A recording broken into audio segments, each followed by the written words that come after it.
자, 여러분들 또 이어서 진행하겠습니다. 자, 여러분들 350페이지 보시면 그 노란 우산 공제 그 있잖아요. 그 판매 대행이라고 되어 있네요. 근데 지금 보니까 이게 조금 바뀔 수도 있을 것 같아요. 그래서 제가 보니까 이번에 신한은행도 보니까 노란 우산 공제 이거 판매 대행을 하고 있더라고요. 근데 어쨌든 그 내용과 관련해서는 뭐 중소기업 중앙회에서 이렇게 주관하는 거다. 특히 소기업 소상공인들을 위한 거다라는 정도 확인하시고 351페이지 보시면 그 전국 우체국에서 취급하고요. 그 다음에 노란우산 공제 제도와 관련해서 가입 자격은 여러분들 소기업 소상공인 사업주 그래서 업종별로 그 매출액에 따라서 여러분들 그 이하인 그런 소상공인 소기업인에 대해서만 가입이 가능하다라는 거. 그 다음에 공제 부금과 관련해서 이게 액수가 과거보다도 늘었는데 그 월 5만 원에서 100만 원까지 자유롭게 선택할 수가 있습니다. 그래서 여유 있는 분들은 많이 놓으면 나중에 또 많이 받을 수가 있으니까 좋겠죠. 그래서 5만 원, 100만 원, 분기납은 당연히 월 100만 원이니까 분기납은 300만 원까지 그렇게 좀 보시면 되겠습니다. 자, 그래서 요 부분에서 여러분들 그 제도의 특징 관련해서 좀 보시면 중요하다 그랬죠. 그래서 이게 수급권 보호를 위해서 압류, 담보, 양도 금지다라고 되어 있네요. 아무리 그 소상공인에 대한 채권자가 자기가 돈 받을 게 있다 하더라도 여기 노란 우산 공제 조합에 들어있는 그 연금만큼은 압류, 양도, 담보 다 안 됩니다. 그 다음에 300만 원 한도 내에서 추가 소득 공제 혜택. 그래서 사업주 입장에서는 300만 원 한도에서 어떤 소득이 공제가 되기 때문에 그만큼 세금을 절감할 수 있겠죠. 그 다음에 3번 같은 경우 지급 시 납입 부금은 자, 연 복리율을 적용해서 그래서 최저 2%의 보증이율이 있다라고 하는데 어쨌든 그렇게 적용하고요. 그 다음에 요거 가입하면 그 구성원들 그 종업원들 있잖아요. 단체 상해 보험에 무료 가입 가능하다. 다만 요거는 2년간 그렇게 지급이 된다라는 거지. 그렇게 지원이 된다는 것까지만 확인하시고요. 그다음 공제금을 요금 지급받는 가장 대표적인 사유가 여러분들 폐업하는 경우라 그랬죠. 그래서 폐업을 하든지 아니면 그 사업주가 사망하든지 아니면 같이 뭐 동업, 즉 공동 사업을 하다가 그분이 탈퇴하는 경우에 다시 찾을 수가 있고요. 그다음에 노령으로 일을 할 수 없거나 퇴임하는 경우 그런데 공제금을 갖다가 지급받게 됩니다. 다만 원칙적으로는 일괄 지급이 원칙이지만 내외적으로 자 공제금이 5천만 원 이상 이거나 또는 얘도 좀 체크를 했어요. 5천만 원 이상이거나 또는 저기 만 60세 이상인 경우에 분할 지급이 가능하다라는 정도 확인하시면 되겠습니다. 그래서 밑에 보시면 보세요. 단 4년 이내에 이미 해지. 그러니까 위에 있는 공제금 지급 사유가 없음에도 불구하고 돈이 너무 급하게 필요하다. 그래서 내가 그동안 저기 납부했던 그 돈을 갖다가 만약에 깨고 싶다. 그러면은 뭡니까? 원금을 지금 못 받습니다. 그래서 불이백의 77에서 95%까지 지급된다. 그래서 이러한 불이익을 갖다가 여러분들 해소하기 위해서 물론 이제 대출 받더라도 마찬가지 이자가 들어가기는 하더라도 그래서 1년 이상 우리가 부금을 납입하면 약간 대출이 가능하다. 그래서 그렇게 확인하시면 되겠습니다. 그래서 업무 대행과 관련해서 우체국에서 하는 업무 대행은 뭐 아래와 같다 정도 이렇게 확인하시면 되겠습니다. 자, 353페이지 볼게요. 자, 증권 선물 계좌 개설대. 그 우체국에서는 하는 일도 많네요. 그래서 여러분들 증권 계좌, 선물 계좌, 일반 은행에서도 마찬가지로 하고요. 그래서 증권 계좌, 선물 계좌 이런 것들을 대행한다라는 정도 확인하시면 되겠습니다. 그 다음에 스위프트 해외 송금이라고 되네요. 자, 이때 해외 송금과 관련해서 당발 송금이냐, 타발 송금이냐 개념 정확하게 구분하시라 했죠. 자, 국내에서 외국으로 가는 걸 우리가 당발 송금이라 그러고 외국에서 국내로 오는 건 우리가 타발 송금 그렇게 보시면 되겠습니다. 그리고 354페이지 자, 우리 송금 한도와 관련해서 당발 송금은 자, 송금인 1인 기준으로 연간입니다. 1일이 아니라 연간 미화 5만 달러 상당액. 근데 타발은 자, 외국에서 우리나라로 들어오는 거는 하루 기준으로 자, 2만 달러 이렇게 구분하시고요. 그 다음에 취급 형태는 창구나 인터넷 뱅킹, 자동 송금 다 가능하다. 자, 근데 5번은 송금 기간과 관련해서 보세요. 우리가 스위프트 해외 송금과 관련해서 이건 즉시 이렇게 송금이 되는 게 아니라 약 2영업일이 걸린다는 꼭 체크를 하시고 옆에다가 즉시 X라고 제가 그때 말씀드렸던 것 같습니다. 그래서 송금 기간인 이틀 정도 걸린다 확인하시고 다음에 수수료는 당발, 타발, 그 다음에 자동 송금 뭐 이런 것들과 관련해서 액수가 다릅니다. 수수료 다르다. 그 다음에 송금 신청서의 필수 기재사항은 자, 당발, 타발과 관련해서 그 내용은 뭐 당연히 알 거고 다만 그것만 좀 주의하라 그랬습니다. 타발 송금, 즉 외국에서 우리나라로 들어올 때 그 중개은행에다가 우리 이렇게 신한뱅크를 쓴다는 거, 그 타발 송금에 요걸 써야 된다는 거, 그것만 좀 확인하고 그것만 밑줄 하나 그어주시면 될 것 같아요. 자, 그 다음에 여러분들 355페이지 보시면 자, USD 타발 송금, 타발이니까 자, 이건 뭡니까? 외국에서 우리나라로 들어오는 거겠죠. 요거는 여러 번 중개은행을 거치지 않기 때문에 수수료가 매우 작다. 그 정도만 여러분들 확인하시면 되겠습니다. 이제 여기 이제 외환 환전과 관련해서 외환 매입이냐, 환전 매입이냐, 환전 매도냐, 요거 좀 구분하셔야 됩니다. 여기는 내용은 얼마 없지만 되게 중요하다 그랬어요. 그래서 두 개를 잘 비교하셔야 돼요. 자, 매입이라는 것은 뭡니까? 외국 돈을 우리나라 돈으로 바꾸는 걸 우리가 매입이라고 합니다. 우리나라 기준에서 보시면 됩니다. 우리 기준에서 외국 돈을 갖다 우리가 매입 사는 거잖아요. 그래서 외화를 원화로 바꾸는 것. 그래서 취급 통화와 관련해 가지고는 네 가지, 미국, 일본, 유로, 그 다음에 중국 이렇게 네 가지. 그리고 취급 우체국은 21개 이렇게 보시고, 근데 환전 매도는 그럼 뭘까요? 원화를 외화로 바꾸는 것. 그러면 이때 취급 통화는 아까 우리 환전 매입 같은 경우는 4개였지만 오히려 환전 매도는 뭡니까? 많죠. 많습니다. 그래서 이게 15개 통화라고 되어 있는데 많습니다. 그 다음에 취급 우체국도 환전 매입은 21개국이면 21개 우체국이라면 환전 매도는 몇 개? 4개라고 그렇게 했습니다. 그래서 이 취급 우체국은 좀 체크를 해줄 필요가 있어요. 그래서 서울중앙, 그 다음 광화문, 인천공항, 제주. 그래서 우리 서울 여기 한복판에 있는 우체국 2개랑 그 다음에 우리 외국으로 나갈 때 많이 필요한 공항들 많이 이용하는 공항 있죠. 그래서 대표적인 국제공항 인천공항과 제주공항 이렇게 좀 보시면 되겠습니다. 예, 그렇게 보시고요. 그 다음에 환전 예약 서비스 이거 아주 중요하죠. 그래서 환전을 갖다가 여러분들 미리 예약을 하고 난 다음에 우리 인천공항에서 직접 수령하는 겁니다. 그래서 고객이 사전에 환전 신청을 하고 인천공항 우체국에서 수령하는 거다. 그래서 분명히 뭐라고 되어 있습니까? 인천공항 우체국이라고 딱 명시되어 있습니다. 이때 취급 가능한 통화는 보니까 어떻겠습니까? 요거는 우리나라 돈을 갖다가 외국 돈으로 바꾸는 거겠죠. 그렇죠? 그러면 이거는 환전 매도랑 같은 거예요. 그래서 취급 통화는 아까 우리 환전 매도와 마찬가지로 15개 통화다라는 거. 살포시 4개 통화 이러면 틀리는 거예요. 그래서 15개 통화다.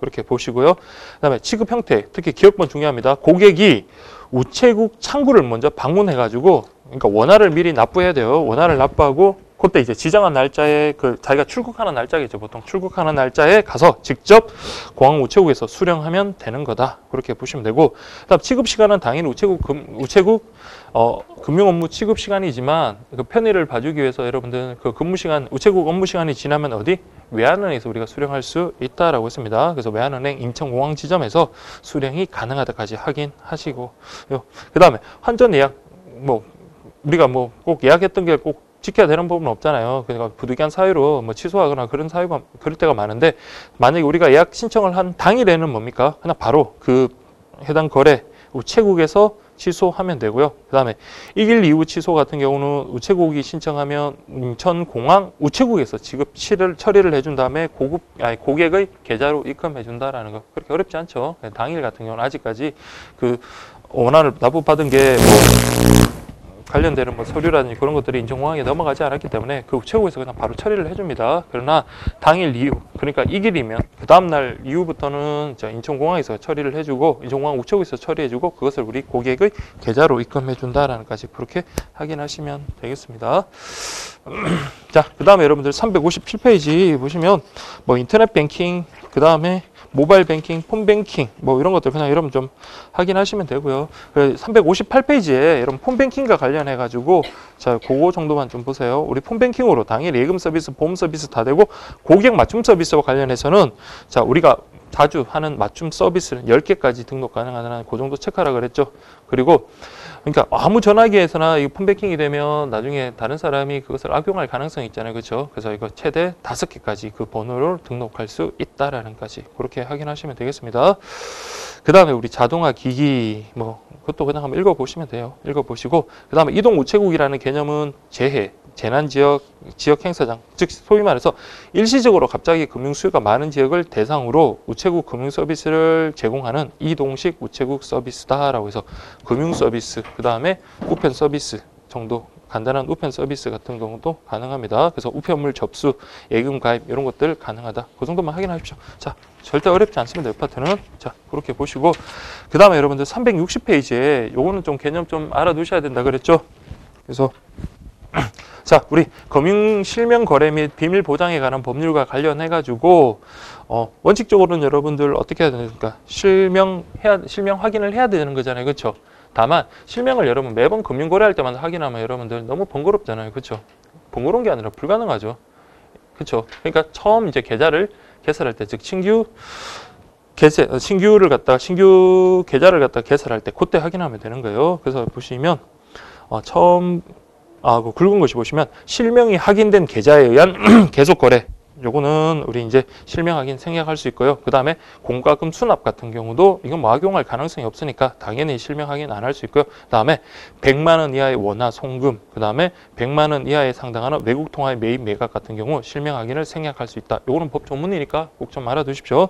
자, 그 다음에 여러분 2번, 3번, 4번 그 관련해 가지고 제가 여기는 뭐 5년 이하의 징역 5천만 원 뭐 이렇게 해가지고 그렇게 해놨는데 이게 실제로 이게 그때 말씀드렸지만 금융실명거래 비밀 보장에 관한 법률, 그러니까 막판되면 정말로 꼼꼼하신 분들 많더라고요. 저는 이거 교재만 이렇게 봤는데 이걸 또 법률을 찾아봤더니 법이 또 최근에 바뀌었는데요. 그럼 어느 걸 따라야 되나요? 막 그러면서 시험 전날에도 막 저 문자하고 막 엄청 이렇게 왔던데, 그래서 이거 뭐 법을 따르자니 이거 뭐 우정사업본부에서 또 공부한 것 자체가 또 그게 또 어긋나는 게 되는 거고, 그래서 좀 근데 시험에 안 나올 것 같다 그렇게 말씀을 드렸는데 시험에 나오지는 않았어요. 그래서 요번에 새로 이제 그 뭐 벌금이라든지 뭐 과태료라든지 그런 액수 부분에 대해서는 분명히 이제 수정이 돼서 나올 것 같아요. 또 그래서 그거는 따지지 말고, 다만 여러분들 그 보시면 금융기관 종사자의 의무 정무 제공 범위라고 되어 있는데 당연히 뭡니까?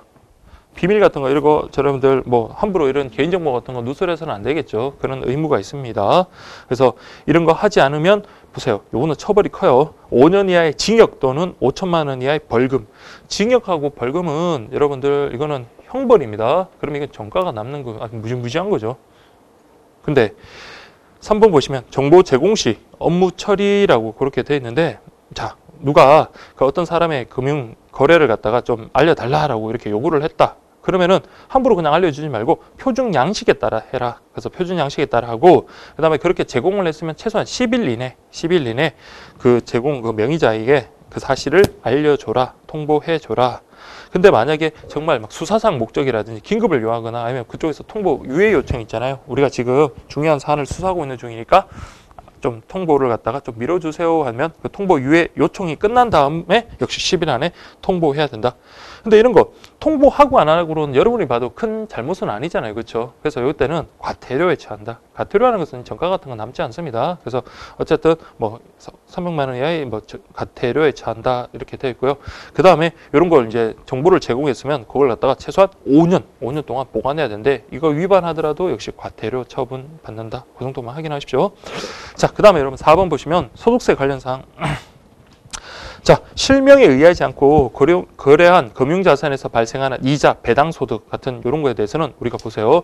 소득세 원천 징수세율을 90%로 한다. 그러니까 이거 이자 수입이 거의 없게끔 만들어버리는 거죠. 그래서 그 다음에 소득세법에 따른 종합소득 가세표준의 계산에 이를 합산하지 아니한다라고 그렇게 지금 되어 있네요. 그래서 실명을 이런 식으로 유도를 하고 않으면 이러한 불이익을 주고 있습니다. 자, 그렇게 해서 여러분들 좀 확인하시면 되고요.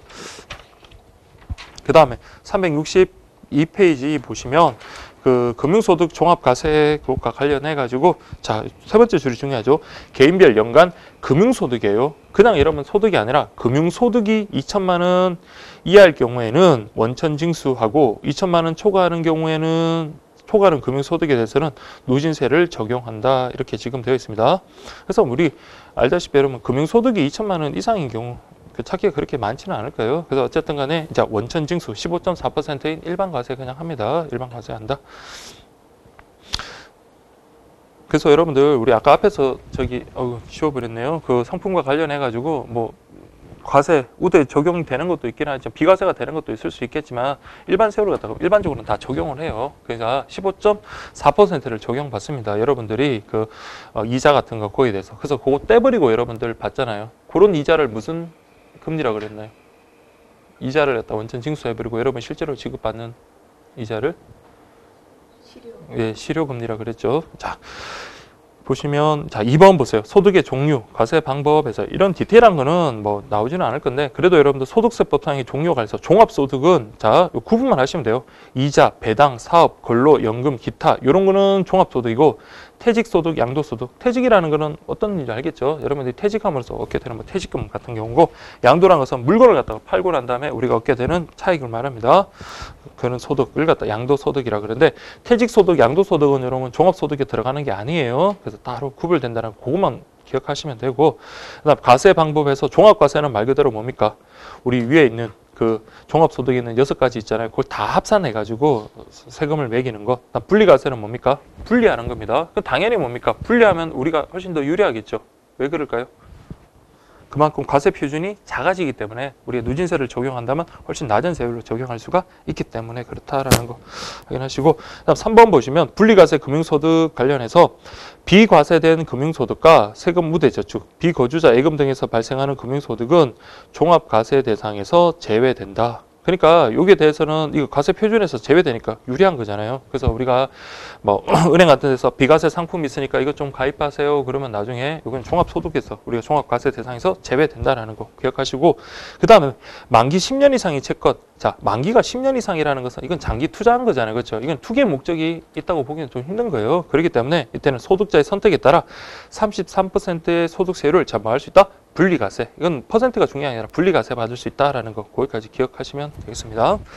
그 다음에 여러분 363페이지 자, 분리과세 관련해 가지고 소득세법, 조세특례제한법, 그다음에 금융실명거래법 이렇게 3가지 구분하라 그랬죠. 그래서 특히 뭐 세율 같은 건 절대 여러분들 암기하실 필요 없고 다만 이게 어디에 포함되는지 정도 아직까지 기출된 적 한 번도 없어요. 제가 봐도 기출될 가능성은 상당히 떨어지긴 하지만 그래도 여기 있는 게 어디에 속하는지 정도만 좀 알아두자라고 그렇게 말씀을 드렸습니다.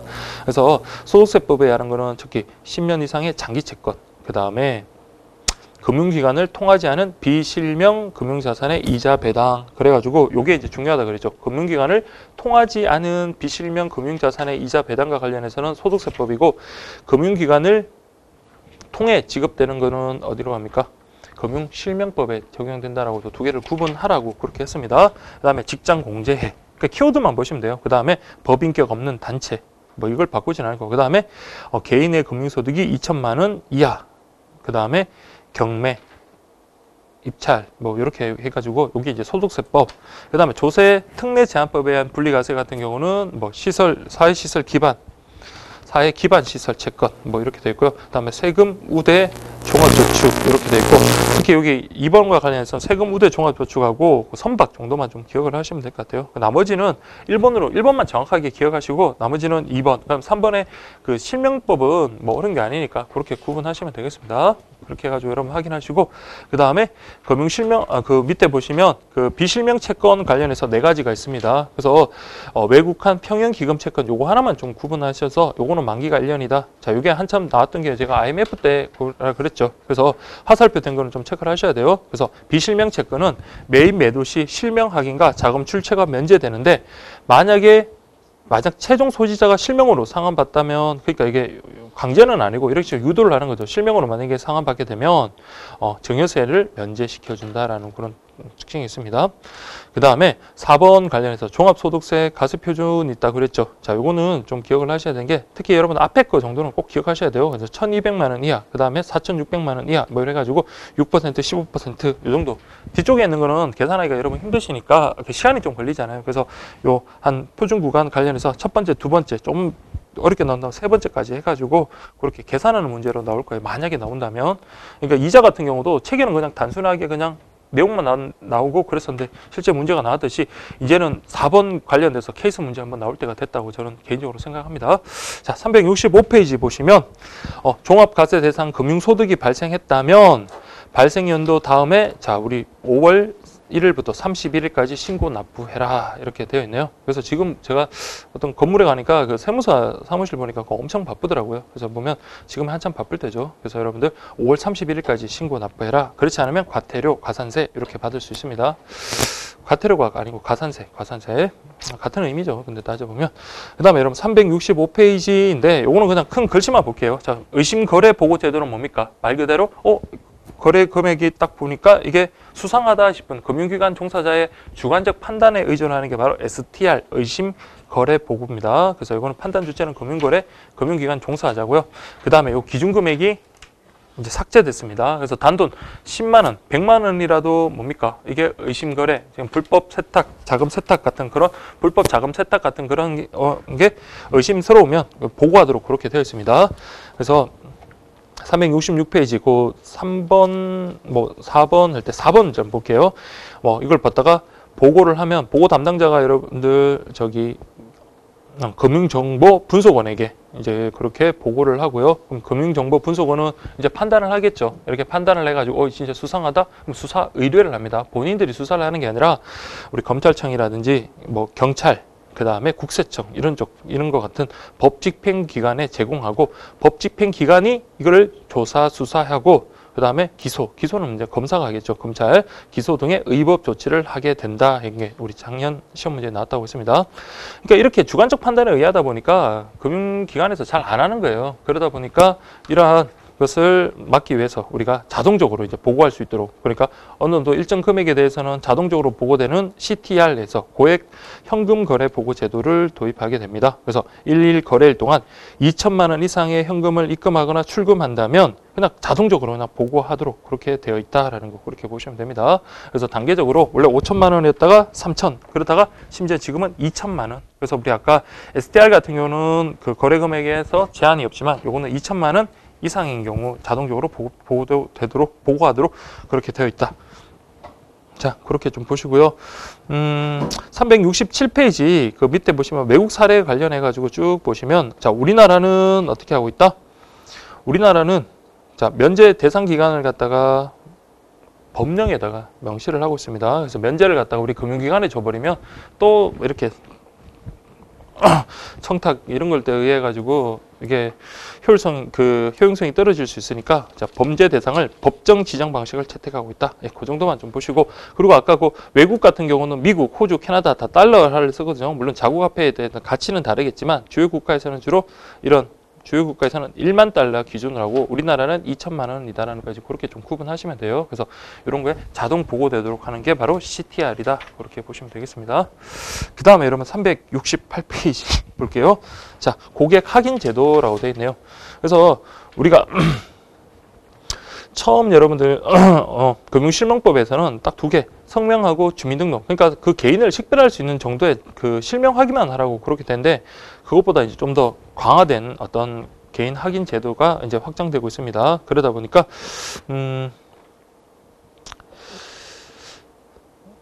그렇게 되어 있고, 우리나라에서도 합당한 주의로서 행해야 되는 의무사항으로 규정하고 있다. 그렇게 보면 되겠습니다. 그래서 그 밑에 보시면 실명 확인 제도와 고객 확인 제도의 비교라고 그렇게 되어 있는데, 그러니까 금융실무법에서는 그냥 성명하고 주민번호, 그냥 딱 말 그대로 뭡니까? 개인을 식별할 수 있는 정보만 확인하라. 이렇게 되는데, 그러다가 이제 주소 연락처까지 그렇게 돼 있고요. 근데 이게 정말 강화된 고객 확인으로서 여기는 뭡니까? 이 사람이 실제 당사자인지 확인하고, 그 다음에 이 거래 목적이 무엇인지까지 확인하도록 그렇게 강화된 고객 확인 제도 이렇게 시행하고 있다. 그렇게 보시면 됩니다. 특히 369페이지에 그 고객 확인 대상이 있죠. 고객 확인 대상. 그거 하나 좀 체크를 하셔야 돼요. 그래서 계좌의 신규 개설, 그러니까 신규 개설할 때 그렇게 하면 되고, 다음 두 번째는 2천만 원 이상의 일회성 금융. 그러니까 계좌를 개설한 건 아니지만 그냥 무통장 송금으로 한 3천만 원 보냈다. 그럴 때는 고객 확인 대상이 되는 겁니다. 아시겠죠? 자, 이 정도 확인만 하시면 될 것 같아요. 근데 저기 위에 보시면 1번에 보시면 계좌의 신규 개설 관련해서 보세요. 보험. 중간에 세 번째 줄 보시면 공제 계약, 대출, 보증, 팩토리 계약의 체결, 양도성 예금 증서 이런 것들도 어디에 포함이 된다? 계좌의 신규 개설에 포함된다라는 까지 좀 확인을 하셔야 돼요. 자, 이런 것들도 계좌의 신규 개설에 포함된다.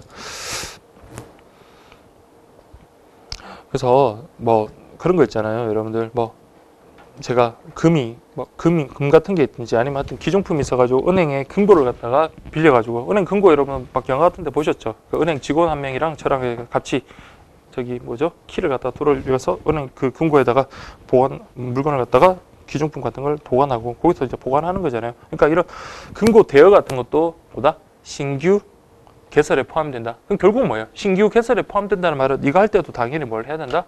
실명 확인을 해야 된다라는 겁니다. 그래서 고객 확인의 대상이 된다라는 그 말이에요. 아시겠죠? 자, 그렇게 보시고.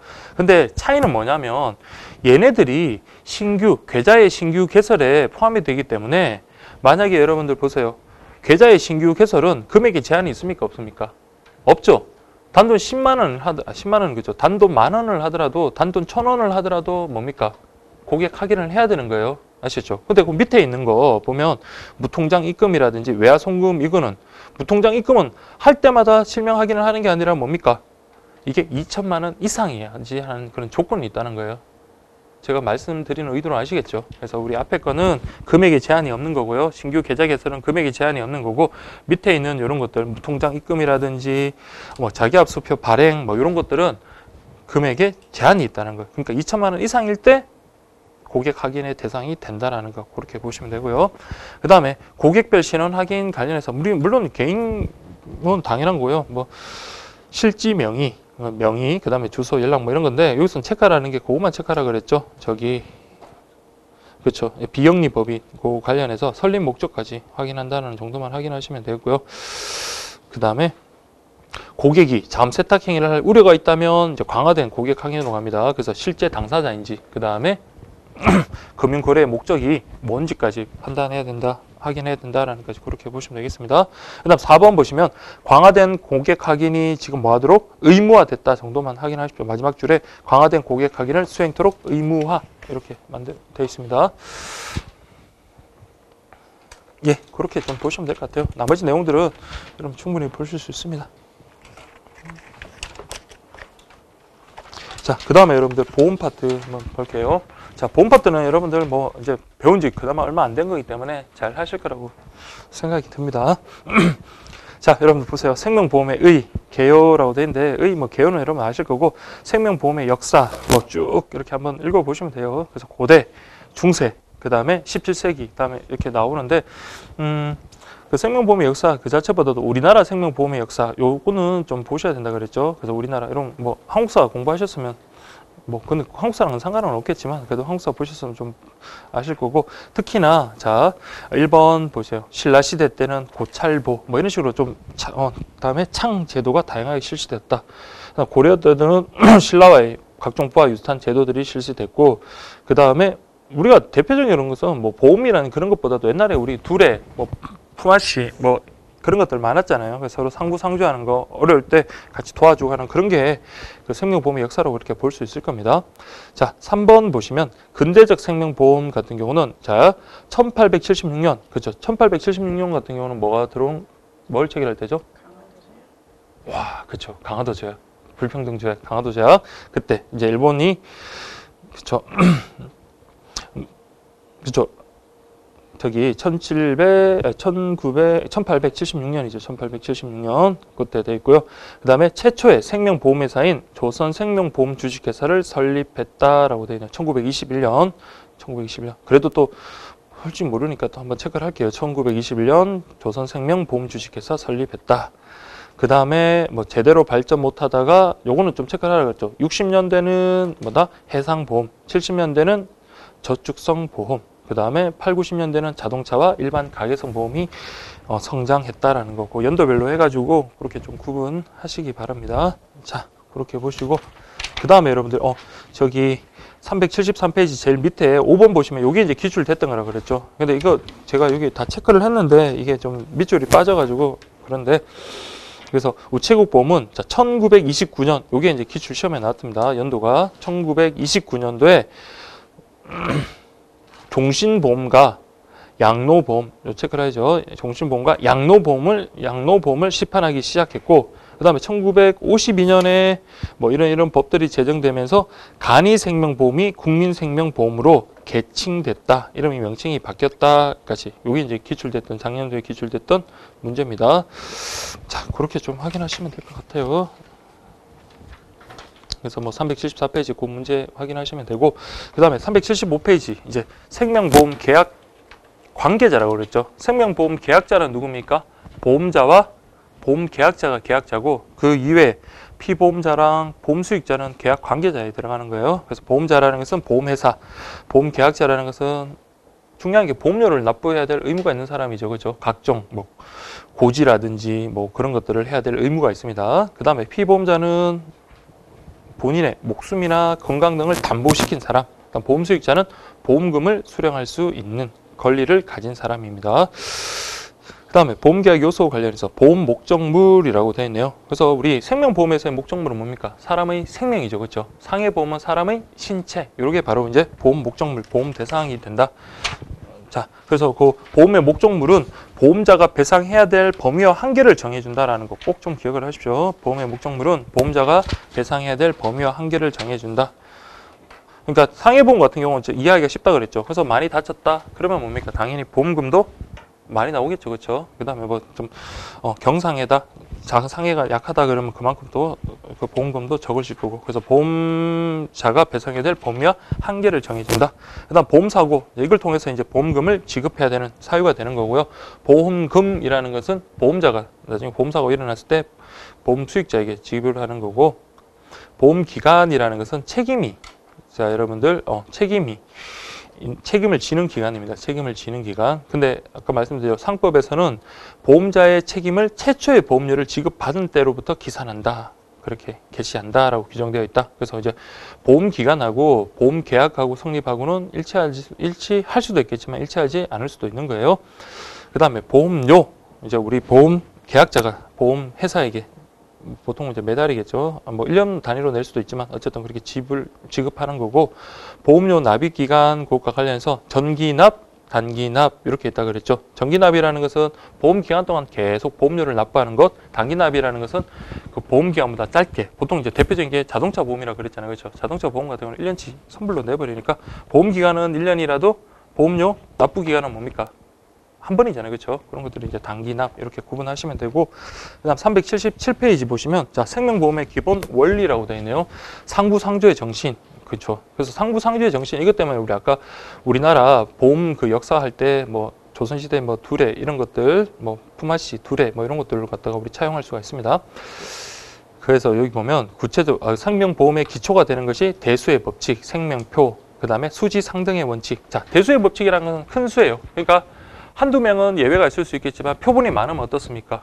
그만큼 정확성이 높아지겠다라는 그 말인 거죠. 그래서 일정한 법칙이 나타나는 거예요. 일정한 보통 사람들의 평균 수명은 언제고 남자가 여자보다 뭐 평균 수명이 얼마나 더 떨어지고 이런 것들을 측정할 수 있습니다. 그래서 정확성이 높아지는 것. 그게 바로 대수의 법칙.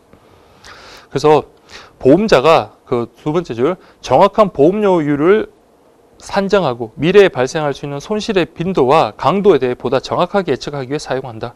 그래서 여러분들이 그냥 허투루 이렇게 보시지 마시고 대수의 법칙하고 수지 상등의 원칙을 정확하게 구분하셔야 되는 게 바로 있잖아요. 작년 시험에 나와버렸잖아요. 그래서 대수의 법칙의 개념 이렇게 좀 정확하게 기억하시고, 그 다음에 생명표는 그냥 가볍게 보시면 돼요. 그냥 표. 그러니까 이게 조사를 해가지고 평균 연명 그 기간 아니면 사망률 뭐 이런 것들을 딱 작성해 놓은 겁니다.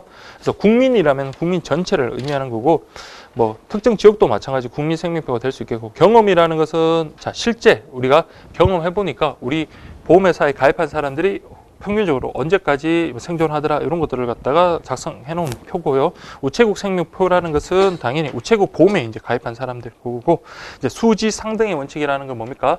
여러분들이 내는 보험료는 그 전액이 다 보험금으로 나가는 건 아니죠. 그렇죠? 그러니까 그 사업비가 또 있습니다. 그 보험회사가 운영하기 위한 어떤 사업비. 그러니까 사업비하고 보험금을 갖다가 합한 값은 나중에 뭐하고 같다? 우리가 내는 보험료의 총액과 같다. 요 말이 그게 수지 상등 같다라는 거잖아요. 수지 상등의 원칙이다라는 거 그렇게 보시고, 그 다음에 여러분 보험료 그 산출의 3대 기초라고 되어 있네요. 그래서 사망률, 예정 사망률, 예정 이율, 그다음에 예정 사업 비율이라고 그렇게 되어 있습니다. 이 개념을 확인하시면 되죠. 예정 사망률 그랬으니까, 그러니까 실제로 예정 사망률이 낮아져 버리면 어떻게 됩니까? 사망률이 낮아지면은 보험료는 내려갈 수밖에 없겠죠. 그렇죠? 이분들이 더 오래 사니까 보험료를 우리가 더 많이 지급해야 되니까, 그러니까 보험료는 싸지고, 반대가 되면 더 비싸집니다. 그다음에 예정 이율도, 예정 이율이라는 게 뭐랬습니까? 우리가 내는 보험료로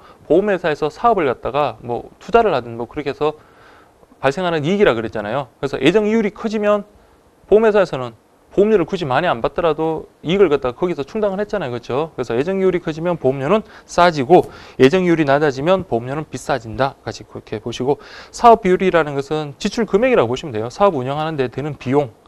그래서 예정 사업 비율이 낮아지면, 지출하는 비용이 작아졌으니까 당연히 뭡니까? 보험료는 적게 받아도 되겠죠. 그래서 보험료는 싸지고, 이런 식으로 됩니다. 자, 이해되시죠? 지금 여러분들 막 말로 이렇게 후속 안 나오더라도 의미를 이렇게 이해하시면 돼요. 아시겠죠? 이해하셔가지고 시험에는 이게 진짜 많이 나왔다 그랬잖아요, 여러분들. 두 번이나 나왔으니까. 자, 그 다음에 보험료의 구성. 자, 이것도 아주 중요하죠. 기출 많이 됐던 거. 자, 우리 보험료를 우리가 영업보험료 이렇게 보면 되겠습니다. 그래서 우리가 보험계약자가 보험회사에 내는 그 보험료를 영업보험료로 하는데, 영업보험료를 크게 순보험료와 부가보험료로 구분할 수 있습니다. 그래서 순보험료 딱 보니까 뭐랍니까? 순보험료라는 건 나중에 보험금으로 지급되는 금액이에요. 보험금으로 지급되는 금액. 부가보험료라는 것은 보험계약을 체결, 유지, 관리 뭐 그런 걸 하기 위해서 드는 사업 비용들, 그런 것들을 우리가 부가보험료라고 합니다. 그래서 순보험료에는 사망보험금 지급에 재원이 되는 위험보험료와 만기보험금 지급에 재원이 되는 저축보험료, 이렇게 구분하시면 되고요. 자, 이게 특히 381페이지에 거기 굵은 글씨 있죠. 예정 사망률과 예정 이율에 기초해서 계산한다. 그래서 아까 예정 사망률, 예정 이율, 그 다음에 예정 사업 비율, 이런 걸 통해 가지고 보험료를 산출한다 그랬잖아요. 그래서 순보험료 같은 경우는 예정 사망률, 예정 이율에 기초한다. 반대랍니다. 이와 다르게 부가보험료 같은 경우는 여러분들 예정 사업 비율에 기초하여 계산한다는 까지 그렇게 확인하시면 되겠습니다. 예, 그렇게 보시면 돼요. 뭐 여기에는 신계약비, 유지비, 수금비가 있다 정도 확인하시고, 그 다음에 382페이지 보시면 책임준비금, 그 다음에 이익금과 배당이라고 되네요. 책임준비금이라는 것은 나중에 지불해야 될 보험금을 대비해서 돈을 쌓아놓는 것, 그걸 우리 책임준비금이라고 그러고요. 이익금하고 배당. 자, 이익금은 뭡니까? 우리가 실제로 예상했던 것보다 만약 이익이 더 많이 나와버리면 그럼 2차익이 되겠죠. 그래서 실제 운용 수익이 더 커졌다 그러면 2차익. 그럼 그만큼의 수익이 났으니까 이걸 갖다가 뭐 배당을 해줄 수도 있고, 아니면 다른 식의 어떤 상품, 뭐 보험료를 갖다가 할인해 줄 수도 있겠고, 그렇게 할 겁니다. 다음 위험률 차익 같은 경우는 예정 사망률, 사망자 수보다 실제 사망자 수가 적어야 되겠죠. 적으면 이렇게 이익이 발생합니다. 그 다음에 비차익 같은 경우는 아까 예정 사업 비율에 대한 차익이다. 그렇게 구분하시면 되겠습니다. 그래서 여기에 대해서 이러한 이익금이 나면 우리들한테 현금으로 배당금을 지급할 수도 있고요. 뭐 여러 가지 방법이 있고, 보험료를 상기하는 방식으로 보험료 뭐 깎아주거나 면제하거나 그런 식의 방법도 있을 수 있다. 그렇게 보시면 되겠습니다. 근데 이런 경우에는 자, 유배당일 때만 그렇고, 무배당 같은 경우는 이런 식의 어떤 배당은 없어요. 배당은 없지만 보험료는 그만큼 저렴해지겠죠. 자, 그 다음에 383페이지 볼게요. 좀 너무 빠른가요? 괜찮죠? 우리 했던 거라 가지고.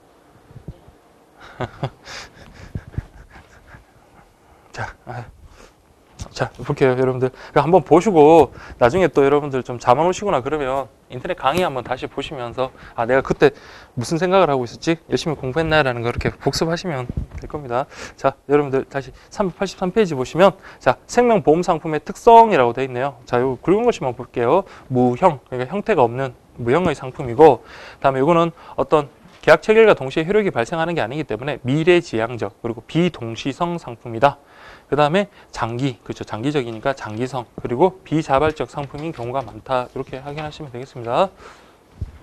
그 다음에 여러분 384페이지 보시면 상품과 관련해 가지고, 자, 상품은 주계약 플러스 특약이다. 우리가 지난번에 우리 보장성 보험 관련해서 좀 봤을 때 각종 특약들이 있었잖아요. 그렇죠? 뭐 치아 특약이라든지 뭐 치아 보장 특약이라든지 뭐 각종 특약들, 그러니까 주계약뿐만 아니라 우리가 또 특별한 어떤 보장을 받고 싶으면 특약에 대한 또 다른 계약 성립을 계약을 갖다가 체결을 해야 됩니다.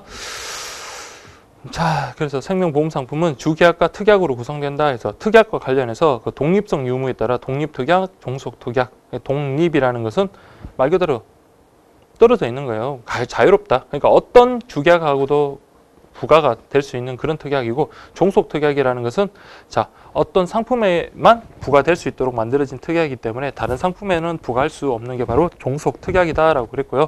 그다음에 필수 가입 여부와 관련해서 고정부과. 고정부과라는 것은 이 계약 체결하면, 이 주계약을 체결하면 무조건 뭡니까? 체결해야 되는 그 특약이 고정부과 특약이고, 선택부과 특약이라는 것은 자유로운 의사에 따라서 이걸 부과할 수도 있고 부과하지 않을 수도 있고, 그렇게 구분하시면 되겠습니다. 자, 그렇게 보겠습니다. 여러분들 저기 385페이지 저기 사망보험. 사망보험에는 자, 여러분들 정기보험하고 종신보험 요거는 구분하셔야 돼요. 정기라는 건 뭡니까? 기간을 딱 정해놓고 그 기간 내에 사망하거나 장애가 됐을 때 지급하는 보험을 우리가 정기보험이고, 종신보험이라는 건 기간을 따로 정하지 않고 언제든지 뭡니까? 사망하면 그때 이제 지급하는 보험금을 지급하는 형식을 우리가 종신보험, 기출 한번 됐다는 거니까 좀 체크를 하시고요. 그다음에 생존보험이라는 것은 자, 피보험자가 만기 때까지 살아있을 때만 보험금이 지급되는 거, 그게 바로 생존보험입니다. 그래서 피보험자가 보험 기간 중에 사망을 해버리면 보험금은 물론 납입한 보험료로 환급되지 않는다. 이렇게 보시면 되겠습니다.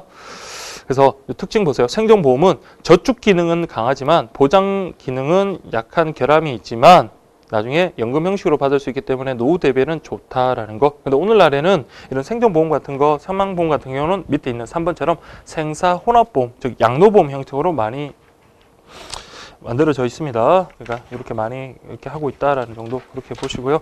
그 다음에 386페이지 보시면 저축성 보험. 그러니까 여러분들 이거 적금 넣는 거하고 비슷하다고 그렇게 생각하시면 되겠습니다. 위험 보장보다는 저축 기능을 강한 거다. 그 다음에 5번 보장성 보험, 그 다음에 6번 연금보험, 교육보험, 변액보험, 그 정도에, 그 다음에 CI 보험 해가지고 각각의 개념 정도만 여러분 확인하실 수 있으면 됩니다. 자, 그렇게 보시고요. 자, 이제 보험 관련 세금은 조금만 쉬었다가 여러분 진행하도록 할게요.